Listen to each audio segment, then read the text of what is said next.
पारिया पारा होवा नन शिवजी के ना सीधा मारो बजय बड़ी बजय ना कामने डामारू बजय ना शिवजी के भिलावा लगा तीन डामारू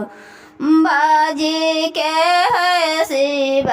चर्चा होवे डामारू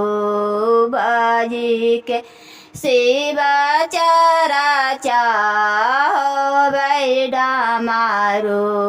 बजाए तो हर झांझे कलश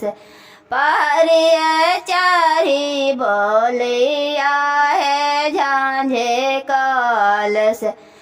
डामारू पहरिया चारी बोई डामारू बजाई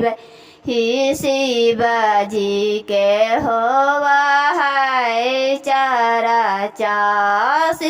बाजी के होवा लय चारा चान